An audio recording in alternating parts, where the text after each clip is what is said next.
Como no son muchos, no hay mucho problema. El otro curso creo que son 15 igual. Ya.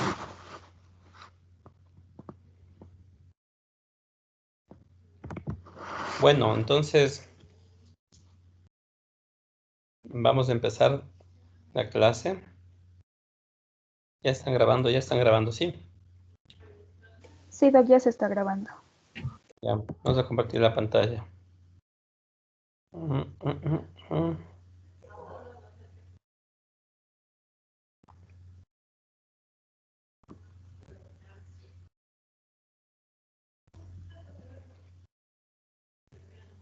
¿Dónde encuentro?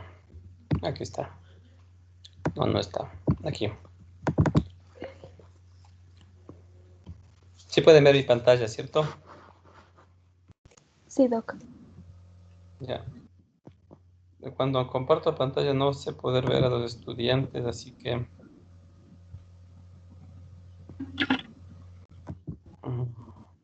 Ya.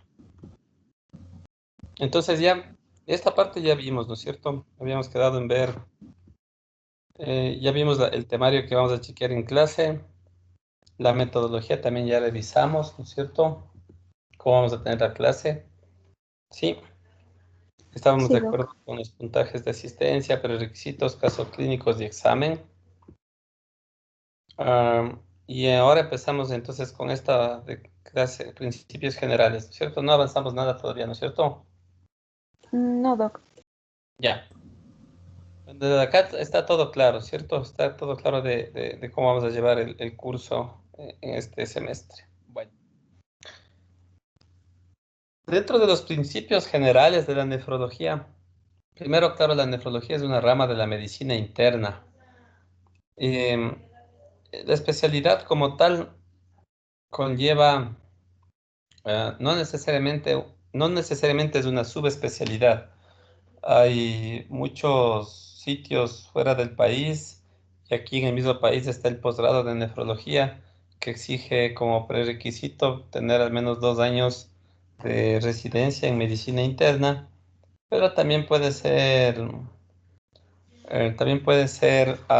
una entrada directa al posgrado, ¿sí? El posgrado, aquí en el país hay universidades que ofertan 3 años, otros 4 años. Y los que somos ya viejitos, hemos hecho el posgrado, la especialidad, de hecho, 5 años en la especialidad. La nefrología, para las personas que les gusta el área clínica, es una excelente rama o área porque no solo involucra enfermedades del riñón. Como se van a dar cuenta, el nefrólogo tiene que tener capacidad y conocimiento del área clínica en general porque el riñón se compromete en la mayoría de enfermedades sistémicas, por ejemplo, en diabetes mellitus, en hipertensión arterial, en enfermedades autoinmunes como el lupus eritematoso sistémico, en el síndrome antifosfolipídico, en el síndrome de Sjögren, en la artritis reumatoidea, en enfermedades oncológicas como el mieloma múltiple. Es decir, que el compromiso renal puede estar presente en casi cualquier enfermedad. Si ustedes me mencionan alguna enfermedad, cualquiera que sea, podríamos encontrar una posible causa de que esta enfermedad termine al final provocando un daño en el riñón. ¿Sí? Entonces, y pues obviamente las glomerulopatías, que son las enfermedades propias del riñón, también pueden ser clasificadas en primarias y secundarias.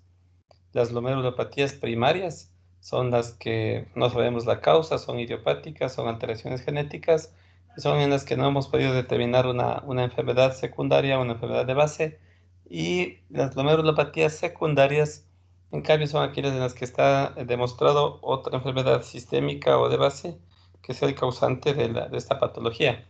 Acuérdense que hay, por ejemplo, glomerulonefritis postinfecciosas, es decir, que cualquier infección, sea una infección por estafilococo, por estreptococo, por parásitos, por toxoplasma, por virus, por ejemplo, ahora que estamos cursando esta pandemia del COVID, la nefropatía por COVID también ya está descrita, determinada, es decir, cualquier infección puede provocar una alteración en el riñón y provocar una glomerulopatía, ¿sí? Entonces hay glomerulopatías primarias y secundarias. En cualquier enfermedad, como les digo, enfermedades cardíacas, por ejemplo, la falla cardíaca, la insuficiencia cardíaca congestiva, puede comprometer al riñón y llevar a una enfermedad renal crónica secundaria falla cardíaca. La falla hepática también, tenemos el síndrome hepatorrenal, es decir, el riñón está involucrado en casi el 99.9% de las enfermedades descritas. Entonces, el médico nefrólogo debe tener la capacidad, el conocimiento, la destreza como un médico internista especializado en el riñón para poder tratar adecuadamente a sus pacientes. Y ustedes, entonces, el objetivo del curso, de este curso en este semestre de nefrología, va a ser, mi función, mi objetivo va a ser que el alumno tenga la capacidad de reconocer enfermedades nefrológicas, identificarlas, diagnosticarlas y tratarlas en la medida de lo posible, ¿sí? Es decir, va a ser un curso dirigido para médico general, no para nefrólogo. Y entonces, tener unas bases adecuadas para que puedan tratar a los pacientes nefrópatas y que tengan también el conocimiento adecuado para que, ah, tengan la posibilidad o identifiquen el momento en el que tienen que eh, referir a este paciente al especialista, ¿sí? ¿Cómo nosotros determinamos que existe una enfermedad renal? Pues a través de la tasa de filtración glomerular. Existen dos tipos claros de enfermedad renal, ¿sí? O dos tipos de daños. Un daño estructural y un daño funcional. ¿A qué me refiero con esto? Al hablar de daño estructural, me refiero, por ejemplo, a una proteinuria, ¿sí? Es decir, que en un examen de orina ustedes van a encontrar proteínas en la orina o sangre en la orina, hematuria, y que no tengan otra causa em, que afecte u otra razón que afecte la función renal, ¿sí? Entonces el daño estructural es un daño en la estructura del riñón, pero el riñón puede estar funcionando al 100%. Es decir, que su tasa de filtración glomerular, que es el que mide la función del riñón, es la adecuada o es la normal. Por ejemplo, si nosotros encontramos una tasa de filtración glomerular del 100%, es decir, el riñón está funcionando a 100 ml por minuto, pero le hacemos un eco a ese paciente y encontramos quistes en ese riñón, ese es un daño estructural, ¿no es cierto? La presencia de quistes en el riñón nos indica que este riñón dañado estructuralmente, que existe una alteración en los túbulos, que puede ser genética o adquirida, hay una debilidad en la pared tubular y entonces el túbulo se dilata, se acumula de orina y forma el quiste. Pero el riñón está funcionando normalmente al 100%. Y entonces eso es lo importante para determinar el daño estructural y el daño funcional. Funcionalmente, les digo, se evalúa a través de la tasa de filtración glomerular y pues existen exámenes o parámetros laboratoriales para determinar la función renal y su marcador principal es la creatinina. La creatinina sérica, hay muchos valores, hay muchos rangos de valores normales y va a depender de la literatura donde revisen, de los libros, en donde revisen, como yo les dije ya hoy día, luego de estas clases generales, cuando ya empecemos a hablar de enfermedad renal crónica, yo ya les subiré a la plataforma las guías que digo para manejo de enfermedad renal y desde la próxima clase ya empezaremos con prerequisitos y ya en la materia como tal. Ahora vamos a ver las generalidades. Pero entonces mucha literatura indica, por ejemplo, que la creatinina sérica, el valor normal es de 0.7 a 0.9, otros dicen de 0.8 a 1.2, es decir, que puede haber diferentes criterios del valor normal de creatinina. Para nosotros, para ustedes, para el médico general e incluso para cualquier nefrólogo, vamos a tomar en cuenta con fines pedagógicos que el valor de creatinina sérica normal es de 1 miligramo decilitro, ¿sí? La creatinina sérica es un marcador, si bien es cierto, no es un marcador específico de función renal, pero es un marcador que orienta mucho hacia cómo está el riñón. Eh, ¿Por qué no es un marcador específico? Voy a ver la lista de los alumnos porque vamos a empezar a hacer preguntas. ¿Alguien me quiere decir de dónde proviene la creatinina? ¿Quién recuerda fisiología? ¿De dónde proviene la creatinina? De la creatina muscular. Muscular. Muy bien, viene del músculo, ¿no es cierto? Viene de la creatina muscular. Entonces, miren, la creatinina sérica se produce en el músculo, ¿cierto? Viene del producto del metabolismo de la destrucción, también puede provenir de la destrucción muscular.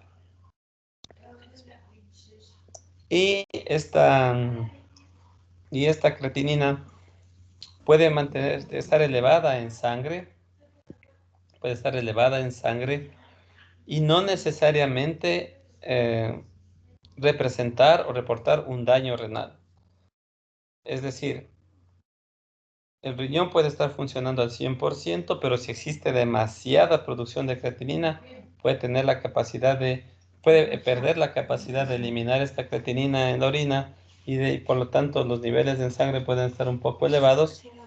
Sin embargo, el riñón puede estar con tasa de filtración glomerular normal, ¿sí?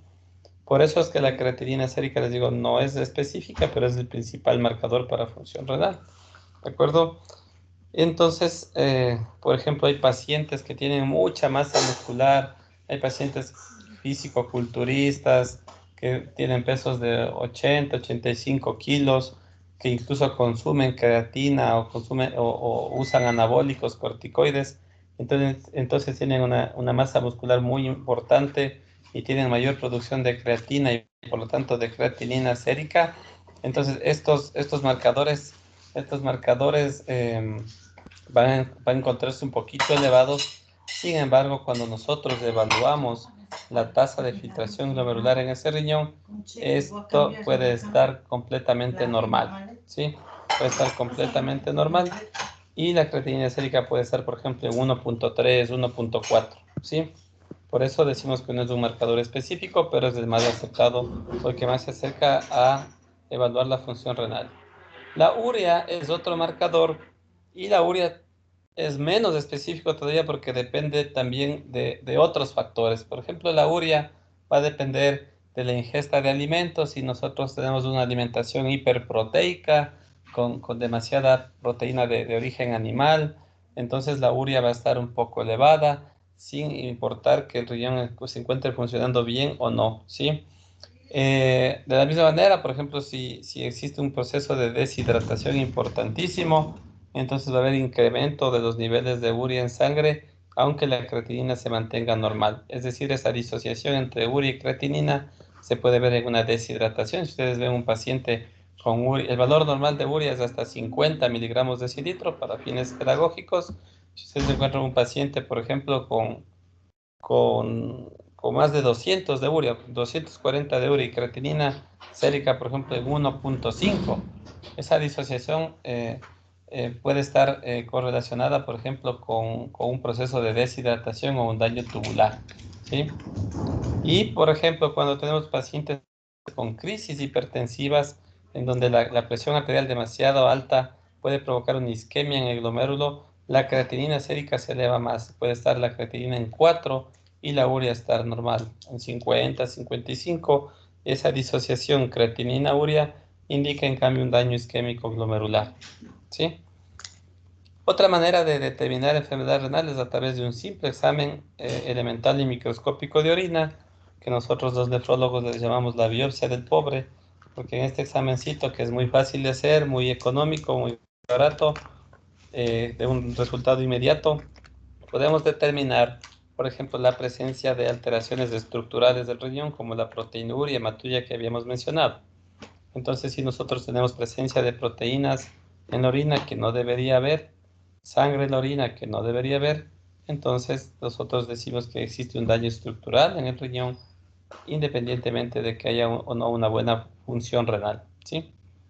¿Cuáles son las funciones que cumple el riñón? Porque Si yo sé las funciones que cumple el riñón y veo y encuentro alteración en estas, también puedo determinar si existe una enfermedad renal. No sé si Carlos Fernández está. Carlos, Sí, doc. una de las funciones que cumple el riñón. ¿Qué recuerdas tú de fisiología? Una nada más, dime tú una. El mantenimiento de la homeostasis de los líquidos en el cuerpo. Perfecto, la homeostasis, ¿no es cierto? Homeostasis significa tener todo en orden. El riñón se encarga del mantenimiento del volumen de agua corporal total en el organismo, porque maneja principalmente sus electrolitos, ¿no es cierto? Sodio, potasio, principalmente el sodio, el agua, principalmente en el túbulo contorneado distal, en donde existen los canales abiertos de sodio que van a permitir en un paciente, por ejemplo, hipovolémico, abrir los canales de sodio, reabsorber sodio y agua y disminuir el volumen de orina. Esto incrementa el volumen intravascular y aumenta la presión arterial. ¿Sí? Entonces está muy bien. Manejo de líquidos, homeostasias y electrolitos. Otra función, Andrea Acosta.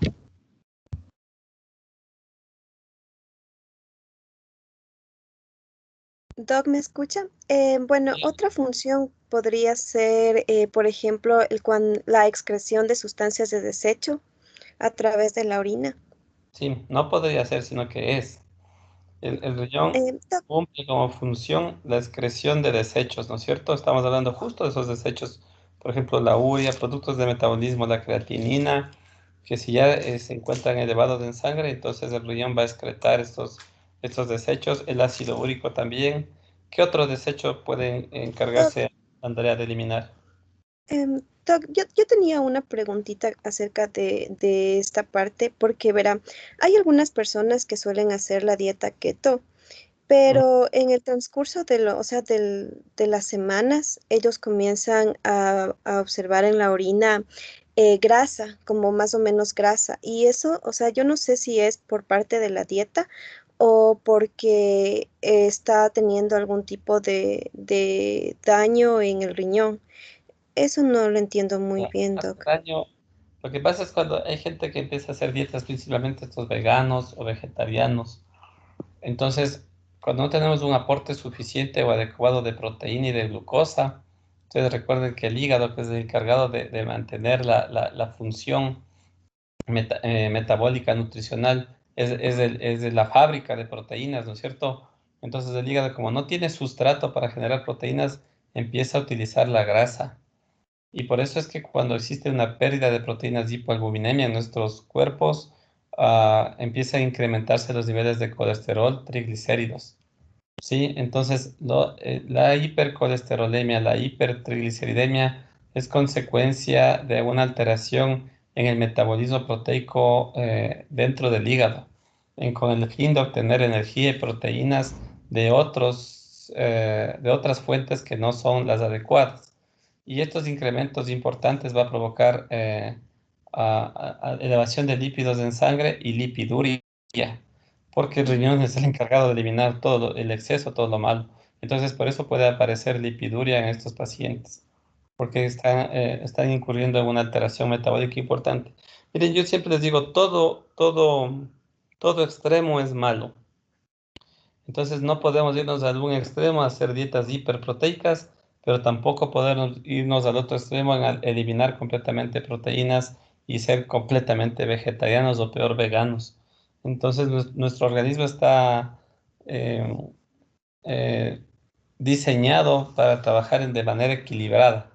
Ustedes saben que la formación de proteínas requiere de proteína exógena, de proteína de origen animal, de proteína de origen vegetal, de un metabolismo adecuado en el hígado.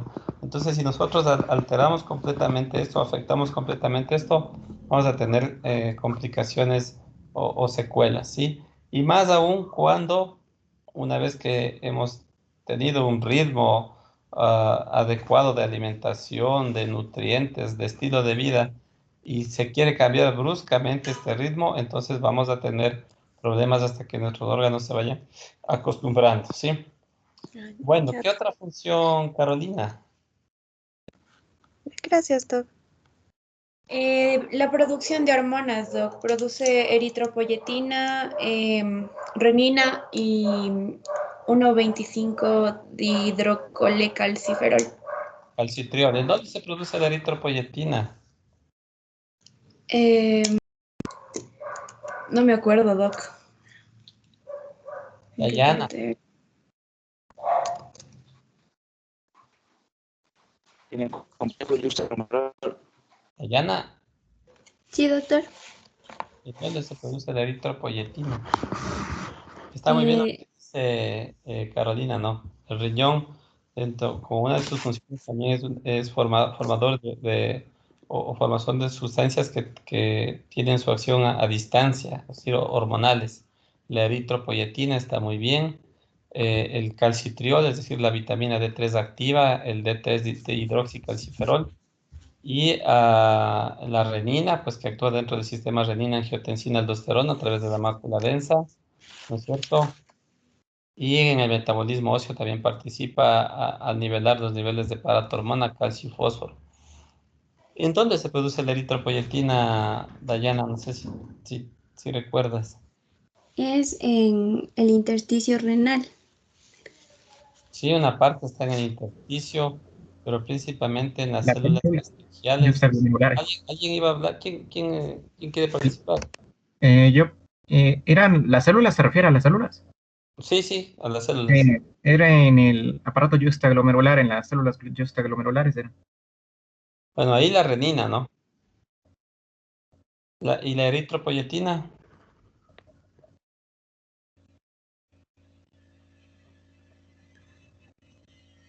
¿No recuerdan? Bueno, la eritropoyetina se produce en las células mesangiales tipo 2 y también se pueden producir en los fibroblastos de los túbulos en el intersticio, como bien dijo Dayana.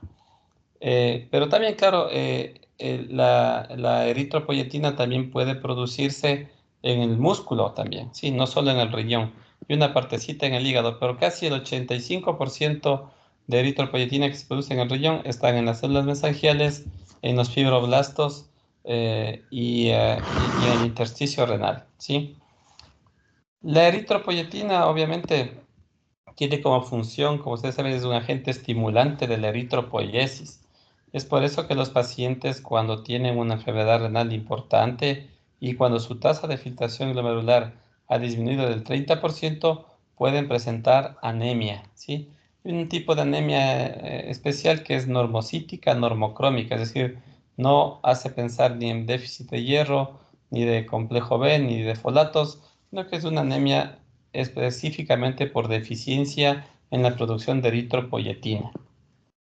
Muy bien. ¿Qué otra función, Karen? Karen Vargas. Filtra la sangre.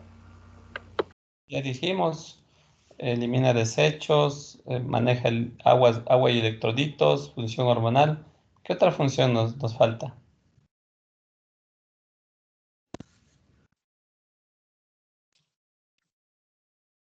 Catherine.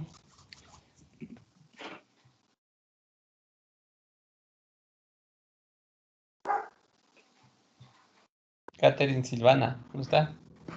Regulación de la presión arterial, doctor. ¿Quién, Pro- quién habló? No ¿Richard? sé qué. ¿Quién? En la Marco, producción de doctor. los eritrocitos Regulación de la para presión arterial transportar el oxígeno. Marco Carrión. Marco. Sí. Sí, Regulación de... doctor. Muy La bien. regulación de la presión arterial a través de la renina, que tienen Exacto. que ver con las hormonas. Ya, como ustedes saben, en la mácula densa, ¿no es cierto? En el aparato yuxtaglomerular existe un sensor de tal manera que cuando disminuye la presión o cae la presión en la arteriola aferente del glomérulo, este da un mensaje de disminución de la presión arterial o del volumen, y entonces se activa este sistema liberando renina, que a distancia activa la angiotensina, el sistema renina, angiotensina, aldosterona, terminamos hablando, activando la aldosterona, y esta aldosterona pues obviamente va a provocar un aumento de la presión arterial, para compensar, provocando vasoconstricción para compensar esta caída del volumen en la arteriola aferente y dentro del glomérulo. De la misma manera, esto desencadena una activación inmediata de los canales de sodio y los túbulos empiezan a reabsorber más sodio y agua y aumenta el volumen, el volumen.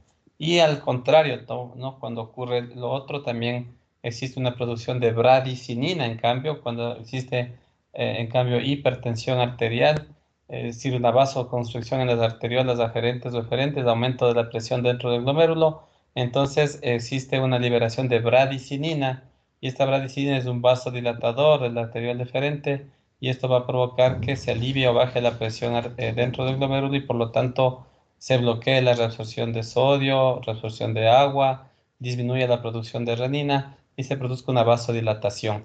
Y de esta manera se controla la presión arterial. Muy bien. Marco, Caterine no le escuché. Otra función del riñón.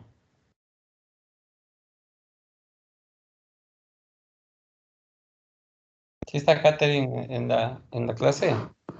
No, ahí me escuchas. Ahí Sí, sí. sí, sí, Doc, no podía activar el micrófono. Sí, Ya. Doc. O sea, también leí que la eritropoyetina tenía como función también mencionar algo de neuroprotector, que Sí, previene muerte de las neuronas por este estímulo de hipóxico. sí, lo que pasa es que, como decimos, la eritropoyetina es un agente estimulante de la eritropoiesis, mejora el volumen, la masa o el volumen eritrocitario y mejora la oxigenación en todos los órganos, ¿no? Y tejidos. ¿Qué otra función tiene el riñón, Catherine? Ya dijimos hormonal, eliminación de Eh, desechos, manejo de agua, sodio, electrolitos. ¿Qué nos falta? estimula la angiogénesis, bueno, como ya mencionaron. ¿Qué No, no, del más? riñón, no de eritropoyetina, ¿no? En el corazón también. Perdón. ¿No? La Ah, del función del riñón en riñón. general, Doc. Estamos hablando de la función del riñón. Mm, sí, bueno, ya la secreción de hormonas, como ya mencionaron mis compañeros. Em, ¿Qué más podría ser? La producción de los glóbulos rojos. Eso ya dijimos de la eritropoyetina. Algo más nos falta, una cosita nos falta. El equilibrio ácido-base. La El regulación de la bicarbonato. presión arterial. Reabsorbe el bicarbonato. Perfecto. Control de la glucemia. El Es el manejo bicarbonato. del equilibrio ácido-base, ¿no? El manejo del equilibrio ácido-base, ustedes saben que el 90% de todo el bicarbonato filtrado, el 90% es reabsorbido en el túbulo proximal. Sí, entonces el riñón se encarga igual de manejar radicales libres, el amonio, el amoníaco, sí, el riñón se encarga de mantener el equilibrio entre ácido-base en nuestro organismo, es decir, que también se correlaciona con equilibrio ácido-base y en conjunto con el manejo de agua y electrolitos, entonces mantienen el pH de nuestro organismo. De la misma manera, el riñón, el CO2, ustedes saben que el CO2 es el gaseoso, es manejado principalmente, en estado gaseoso, es manejado principalmente por los pulmones, ¿no es cierto? Pero la mayor cantidad de CO2 en el organismo, la gran parte de CO2 tisular es manejado en el riñón, ¿sí? En los túbulos se maneja el CO2 tisular para poder mantener un buen equilibrio, ¿de acuerdo? Entonces, bueno, creo que hemos visto las principales funciones, ¿no es cierto? Que teníamos en esta diapositiva, ya hemos desarrollado esta, mire, procesos muy esenciales, como ya decía Marco a un inicio, me parece, para el manejo de la hemostasia, de la homeostasis en nuestro organismo, ¿no es cierto? El mantenimiento del medio extracelular, la excreción de desechos, el equilibrio de agua y electrolitos, el equilibrio ácido-base, la secreción de hormonas y el metabolismo óseo a través del manejo de calcio, fósforo y paratormona. ¿Sí? Entonces, eso entre muchas otras funciones más. Recuerden que han descubierto las acuaporinas también en el riñón para el manejo independiente del agua en nuestro organismo. Y en fin, el riñón, por ejemplo, también se encarga del metabolismo de hormonas, por ejemplo, es el encargado de metabolizar la insulina.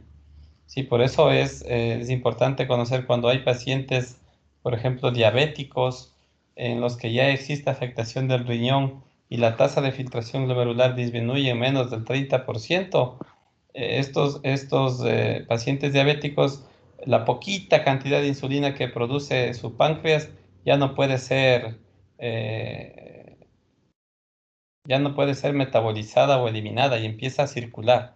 Y entonces estos pacientes empiezan a hacer hipoglucemia, porque empieza a actuar la poquita insulina que tienen, más la insulina que están utilizando o los antidiabéticos orales.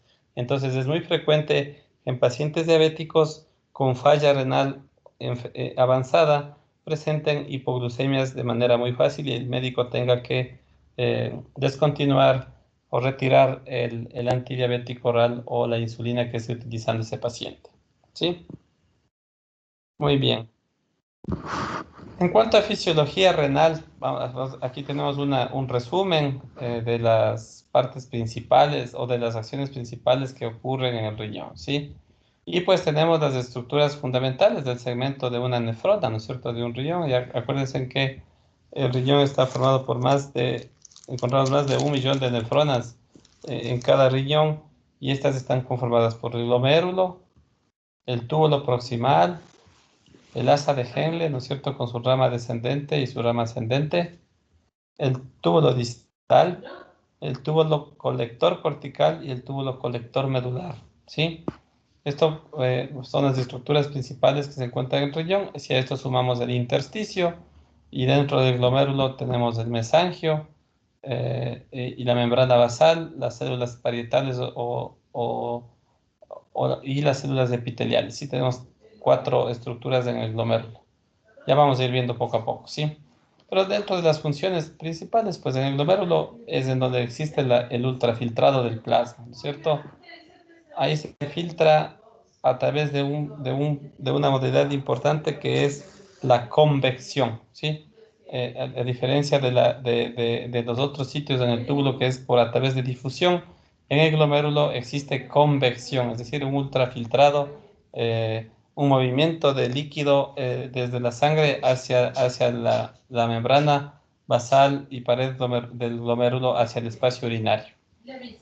Luego tenemos en el túbulo proximal, donde decíamos que miren que se reabsorbe principalmente el 90% de bicarbonato y pues un 60-65% de agua y cloruro de sodio. Es el sitio en donde más se controla el equilibrio ácido-base y el volumen, ¿sí?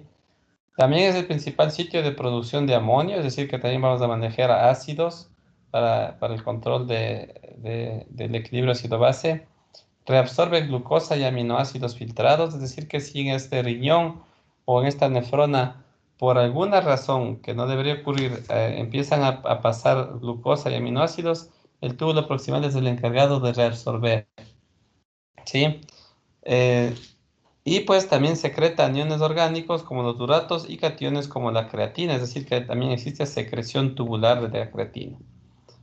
En el túbulo proximal también es el encargado de intentar eliminar las drogas que están ligadas a proteínas y las toxinas o desechos de cualquier droga o cualquier medicamento. Luego continuamos con el asa de Henle. Aquí en el asa de Henle recuerden que la rama descendente es permeable al agua, entonces el asa de Henle maneja más o menos el 35% del cloruro de sodio que se ha filtrado y que pasó desde el túbulo proximal. Se encarga de la excreción de magnesio, y en el asa de Henle, y recuerden que existe una rama descendente y una rama ascendente. La rama ascendente gruesa del asa de Henle, esta es impermeable al agua. Y esto es lo que permite que se forme el mecanismo o se produzca el mecanismo contracorriente en el riñón. Es decir, que mientras la orina va descendiendo por el asa de Henle, entonces va eliminando sodio hacia el intersticio, y entonces va aumentando la osmolaridad en el intersticio del riñón para alcanzar una osmolaridad altísima en la base. Y luego cuando la orina va subiendo, como tenemos impermeabilidad al agua, entonces van nuevamente ingresando los electrolitos y con la impermeabilidad al agua se va diluyendo esta osmolaridad de tal manera que llega hacia el túbulo distal ya con una osmolaridad de 280-290 similar a la del plasma. Ese es el mecanismo contracorriente, ¿sí? Luego tenemos el túbulo distal, reabsorbe, como se ve, ya poco cloruro de sodio. Aquí no hay, en el tubo distal sigue siendo impermeable al agua, pero aquí es en donde existe la regulación activa de la excreción de calcio, ¿sí? Por eso es que muchas veces utilizamos diuréticos tiacídicos que actúan en el tubo distal cuando tenemos pacientes, por ejemplo, con formación de litiasis, para bloquear esta excreción de calcio a la orina y que no existe el núcleo para formar el cálculo, ¿sí? Luego pasamos al túbulo colector, tenemos una zona cortical y una zona medular. En la zona cortical o superficial están las células principales, que son las que reabsorben sodio y cloro y secretan potasio, manejan el potasio, y esto es por influencia de la aldosterona. Por eso es que en pacientes, por ejemplo, con hiperaldosteronismo, nosotros tenemos pacientes, si hacemos una gasometría arterial, pacientes que pierden mucho potasio, es decir, en hipopotasemia y alcalosis metabólica. Es una de las características del hiperaldosteronismo, ¿no? Porque se pierde esta regulación en el túbulo colector cortical y se secreta mucho potasio, se pierde mucho potasio y se reabsorbe mucho bicarbonato también. Luego tenemos las células intercaladas que secretan hidrógeno, ahí también manejamos los radicales libres y reabsorben potasio, reabsorbe agua en presencia de la hormona antidiurética en el túbulo colector cortical. Decía que existen, ya empiezan a aparecer los canales únicos de sodio que no dependen de transportadores ni activos ni pasivos, sino que funcionan activamente de acuerdo a cómo actúe la aldosterona o la hormona antidiurética a través de unos receptores de vasopresina que se llaman B1 y B2.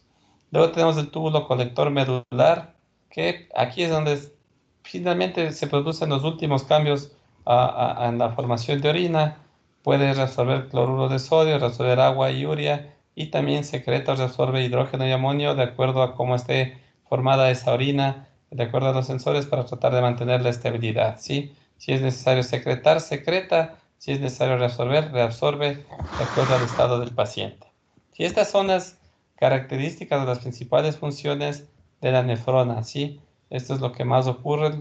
Hay que tratar de rescatar lo más importante, saber siempre que en el túbulo proximal es en donde más se resuelve bicarbonato de sodio, saber siempre que la rama ascendente gruesa del asa de Henle y el túbulo distal tienen impermeabilidad al agua, saber que el calcio se maneja en el túbulo distal, que el magnesio en el asa de Henle, que en el túbulo colector cortical manejamos muchos hidrogeniones, el potasio y el cloruro de sodio, que aquí actúa la hormona antidiurética, y que en el túbulo colector medular es el encargado de la modificación final de la orina, ¿sí?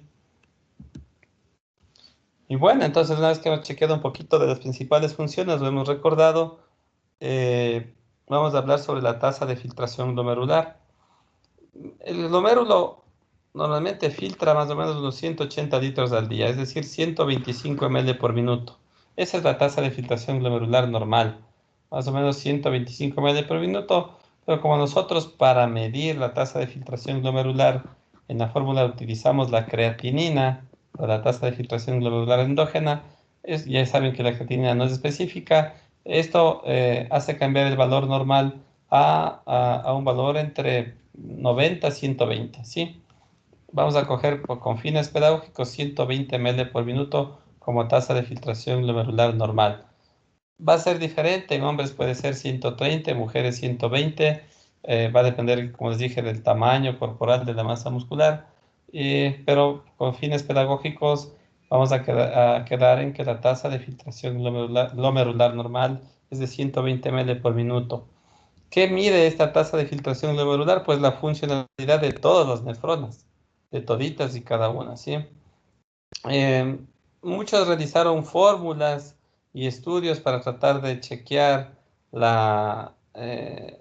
de encontrar la forma de obtener esta tasa de filtración glomerular, y lo importante que hay que destacar es que en el estudio NANES 2 lo que sí se encontró, y es muy interesante, que en pacientes mayores de 70 años, ¿sí? Casi el 40% de esos pacientes mayores de 70 años ya tenían, sin tener patología sistémica ni patología renal, tenían una tasa de filtración glomerular menor a 60 ml por minuto por cada 1.73 metros cuadrados. ¿Qué quiero decir con esto? Que cuando los pacientes en el NANES 2 se habla de más de 70 años, en otros estudios indican que en pacientes mayores de 65 años empieza a observarse ya una disminución de la función renal fisiológica, es decir, que el riñón está envejeciendo. Por eso es que muchas veces me mandan a mí a la consulta pacientes de 80, 85 años con creatininas de 1.4, 1.6 y a veces les hacen asustar a los viejitos, les dicen ya tiene que entrar a diálisis. Y a veces eso es lo que más les preocupa y eso les puede provocar hasta un infarto a los pobres viejitos y se ponen mal, ¿no? Pero entonces ustedes tienen que conocer que pacientes más de 65 años y según el DANES 2 más de 70 años, la tasa de filtración glomerular puede estar ya menor a 60 ml por minuto, es decir, que ya han perdido, miren, casi la mitad de la función renal normal. Entonces yo a mis pacientes les digo, hagan cuenta que el riñón es el cabello de ustedes. Entonces ustedes no van a querer tener su cabello de color negro toda la vida, ¿no es cierto? El cabello también empiezan a aparecer canas, empieza a envejecer, entonces el riñón, en el riñón ocurre lo mismo, ¿sí? Pasada cierta edad, también el riñón empieza a envejecer, se empieza a hacer viejito y disminuye su función. Entonces, tenemos que tomar en cuenta que esa pérdida de función puede ser fisiológica. Pero miren, esto ocurre más o menos en un 40% de pacientes. Entonces, sí es cierto que pueden encontrar pacientes de 80, 85 años con creatininas de 1 o con tasas de filtración glomerular sobre 90, 100 ml por minuto. Y eso también puede estar adecuado. Muy bien.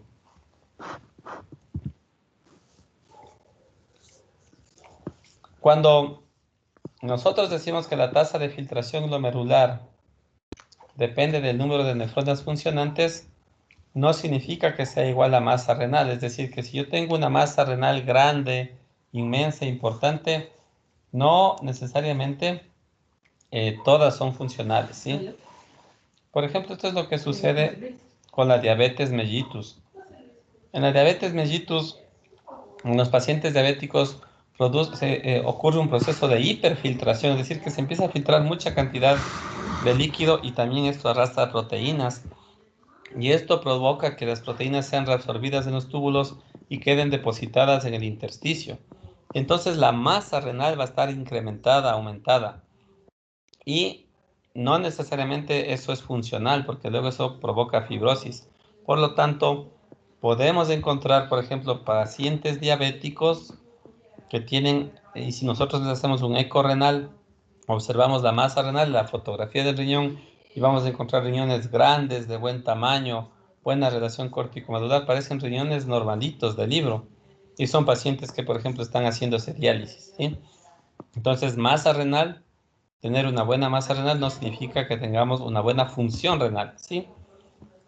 ¿Cómo vamos a evaluar la función renal entonces de nuestros riñones? Pues la forma más adecuada es el clearance de creatinina, pero el urinario, ¿no? Es decir, el clearance endógeno. Es decir, tenemos que recolectar la orina de 24 horas en nuestro paciente y vamos a medir la creatinina urinaria, la creatinina sérica y el volumen urinario, ¿sí? La fórmula para calcular el clearance endógeno es muy facilita. La fórmula, miren, es U por B sobre P, ¿sí? ¿A qué nos referimos con U por B sobre P? Vamos a desarrollar un poquito esta fórmula. Sí están viendo, ¿no es cierto?, la pantalla. Ahorita no. No, ¿No se ve? Dejé de compartir. Espérenme Sí. sí. Ahora.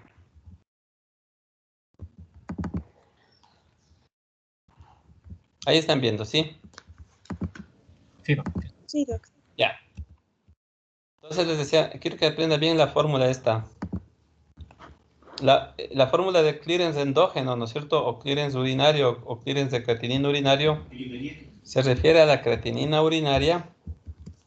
Es U por B sobre P. ¿Pero qué es la U? Es la creatinina urinaria. Y esta creatinina urinaria la vamos a encontrar en miligramos decilitro, ¿sí? Pues vamos a marcar la U aquí en otro color. La B significa el volumen urinario de 24 horas, pero tiene que estar marcada en nuestra fórmula en ml minuto. Y esto es dividido para la creatinina plasmática. Para la creatinina plasmática, que tiene que también estar en miligramos decilitro.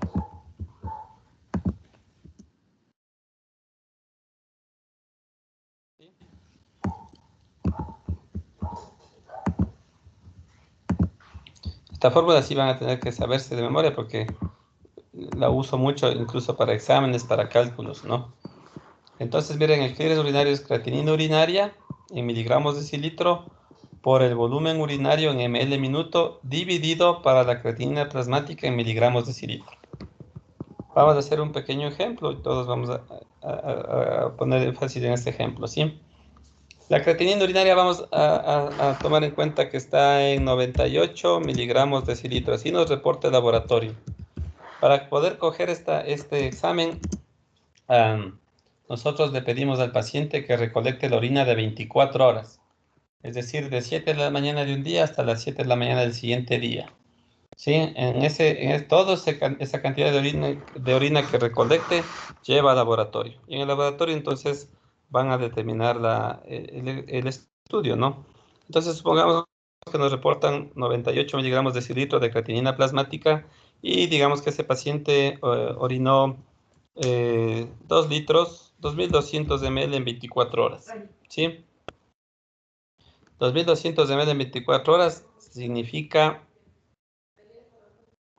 La fórmula nos pide que sea en ml por minuto, no en ml por 24 horas, ¿no es cierto? Entonces, ¿cuántos minutos tienen las 24 horas? María Emilia. ¿Cuántos minutos tenemos en las 24 horas? Tenemos 1440 minutos. 24 horas. ¿Cuánto? Perdón. 1440 minutos en 24 horas. No. A ver, 60 por 24. 2440. No, 1440. 1440 está bien. A ver, déjame ver un ratito.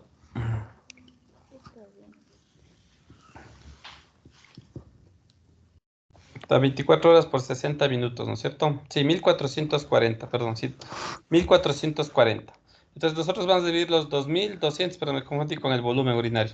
Los 2200, ¿no es cierto? Vamos a dividir para 1440 minutos que están en 24 horas. Y esto entonces sería igual, aquí en el resultado, ¿no es cierto? A 1,52 ml por minuto. ¿Sí está claro? Sí. ¿Cómo saqué este 1.52? Disculpe, ¿podría volver a Sí. repetir cómo sacó 1.52? Ya. Por favor. Este paciente ha orinado, miren, 2200 ml en 24 horas, ¿no es cierto? Sí, estamos claros. 2200 ml en 24 horas. Pero a mí la fórmula me dice, no me pide ml en 24 horas, me pide ml en minuto. ¿No es cierto? ml por minuto. Entonces yo divido los 2200 ml que orinó ese paciente en 24 horas, divido para los 1440 minutos que tienen las 24 horas. Entonces si yo divido 2200 para 1440 minutos, me sale a 1.52 ml por minuto. ¿Sí? Sí, Doc, gracias. Ya, entonces aquí yo elimino esos 2200 porque mi fórmula necesito en ml por minuto. Ya, y esto divido para la creatinina plasmática. Supongamos que este paciente con esto va a tener una creatinina plasmática de 0.9 miligramos decilitro. ¿Sí? Y entonces desarrollo la fórmula. Entonces voy a multiplicar 98 por 1.52. 98 por 1.52 es 148.96 dividido para 0.9. Este paciente tiene 160 ml minuto de tasa de filtración glomerular. ¿Sí? De clearance urinario endógeno. ¿Sí está claro? ¿Puedes repetir la última parte, Doc? Solo lo que he hecho es multiplicar la U por la B. 98 por 1.52 y divido para la creatinina plasmática. Entonces multiplico 98 por 1.52 y divido para 0.9, me sale 160. Ahora, supongamos que este paciente del laboratorio nos reporta 30 miligramos de decilitro de creatinina urinaria. El paciente está oligúrico, no está orinando a 1, está orinando a 0,8 o 0,7 ml minuto. Y la creatinina plasmática de este paciente de seguro va a estar en 2 miligramos de decilitro. Entonces el clearance es igual a 30 por 0.7, es 21 dividido para 2. Este paciente tiene una tasa de filtración glomerular de 10 ml minuto. ¿Sí? Hagamos la misma fórmula, pero ahora ustedes con 1.5 miligramos de decilitro.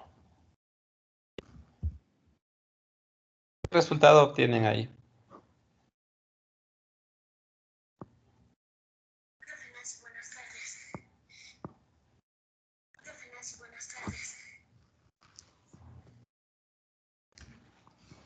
¿Quién me contesta para ya terminar la clase? El que contesta puede salir primerito. 14, Doc. 14, exacto. Sí está claro, ¿no es cierto?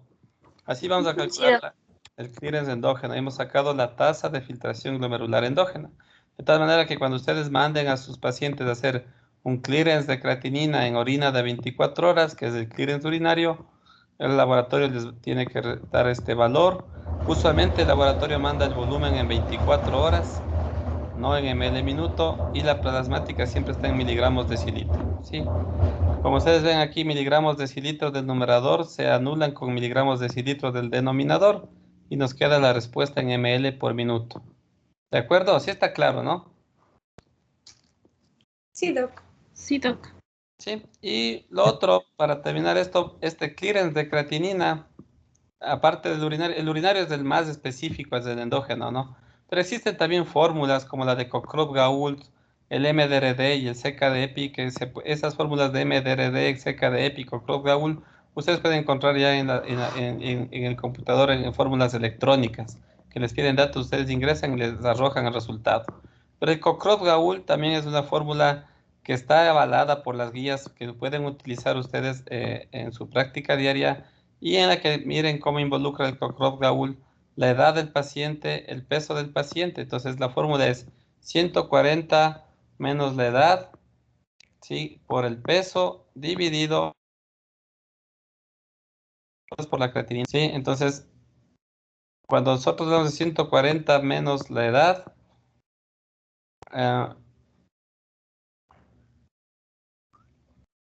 tenemos que, esto tiene que estar, perdón, aquí hay un error, este tiene que estar entre paréntesis, ¿sí?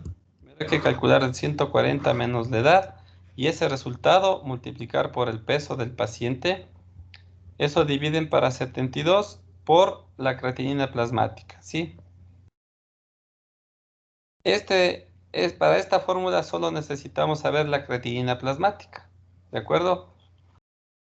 Y el resultado de esta operación, si es que el paciente es mujer, hay que multiplicar por 0.85. ¿Sí está claro el Cockcroft-Gault? ¿Y si es hombre? Y si es hombre, el Sí. resultado queda. Ahí queda el ¿Por resultado. cuánto? Sí, 140 menos de edad por el peso dividido para 72 por la creatinina plasmática. Si es hombre, ese es el resultado, lo que salga, ¿sí? Y si es que es mujer, al resultado multiplicamos por 0.85. Ok, gracias. ¿De acuerdo? Ya, entonces cuando tenemos solo creatinina plasmática y no hemos tenido tiempo de pedir la recolección de orina de 24 horas, ustedes pueden calcular la fórmula de Cockcroft-Gault y esta también es validada o sirve para estimar la tasa de filtración glomerular en un paciente. ¿Sí? Ahí vamos a quedar, chicos, en la clase de hoy. Para la siguiente clase tenemos de hacer algunos ejercicios. Les voy a dejar un ejercicio en el aula virtual que sea como tarea y le desarrollamos ese ejercicio en la siguiente clase para calcular estas fórmulas, ¿de acuerdo? O sea, la tarea va a ser, voy a dejar yo unos resultados, unos valores para que ustedes calculen el clearance urinario y la fórmula de Cockcroft-Gault. Hacen ese ejercicio y le suben en PDF a la plataforma. Yo les voy a colocar la fecha y hasta cuándo pueden subir el ejercicio, ¿sí? Y con eso empezamos la siguiente clase. Ya, doc. Gracias, que les vaya bien. Bueno, doc. Gracias, Gracias, Doc. Doc. Hasta luego, Doc. Gracias. Luego, Gracias. Hasta luego. Gracias, Doc.